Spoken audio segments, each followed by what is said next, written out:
பொதுவா நம்ம அனைவரும் நம்ம உடல நல்லா பாத்துக்குவோம். ஆனா, கடைசியா எப்போ உங்க மனசு எப்படி இருக்குன்னு முன்ன யோசிச்சு பாத்திருப்பீங்க? ஹாய், நான் ஸ்ரேயா, ஒரு மனநல ஆலோசகர்.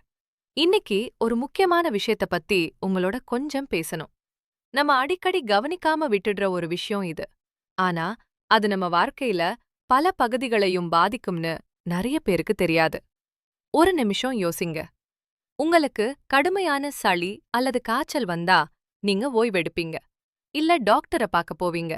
ஆனா மனசோர்வா இருந்தா, மன அழுத்தம் இருந்தா, அல்லது உணர்ச்சி ரீதியா சோர்வா உணரும்போது அப்போ நாம என்ன சொல்வோம்? பரவாயில்ல, நான் சமாளிச்சுக்கிறேன் அப்படின்னு சொல்லி கண்டுக்காம அப்படியே விட்டுடுவோம். பல பேரும் இப்படிதான் செய்றாங்க.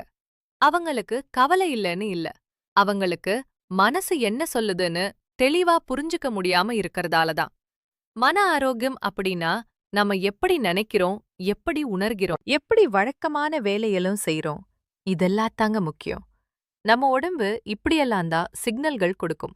அதாவது வலி, சோர்வு, பசி, அதே மாதிரி மனசும் நமக்கு சிக்னல்கள் கொடுக்குது. அந்த சிக்னல்களை நம்ம கவனிக்காம விட்டுட்டா நம்ம மனசு கேட்கறத நிறுத்தாது. அது இன்னும் வலுவா கேட்க ஆரம்பிக்கும்.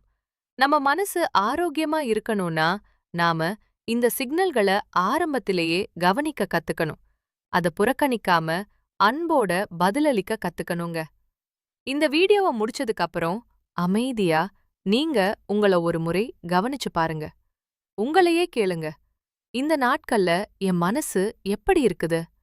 நீங்க உடனே எதையும் சரி செய்ய வேண்டிய அவசியம் இல்ல. ஜஸ்ட் உங்க மனச கவனிக்கிறது ஒரு நல்ல முதல் படி. நீங்க எப்படி உங்க உடல் நலத்த ஆரோக்கியமா பாத்துக்கறீங்களோ, அதே மாதிரி உங்க மனசையும் ஆரோக்கியமா பாத்துக்கறது ரொம்ப முக்கியங்க. நீங்க உங்க மனச கவனிக்க ஆரம்பிச்சீங்கன்னா, மெதுவா உங்க வாழ்க்கையையும் நல்லா கவனிக்க ஆரம்பிச்சிருவீங்க. இந்த சில நிமிடங்கள என்னோட கழிச்சதுக்கு ரொம்ப நன்றி.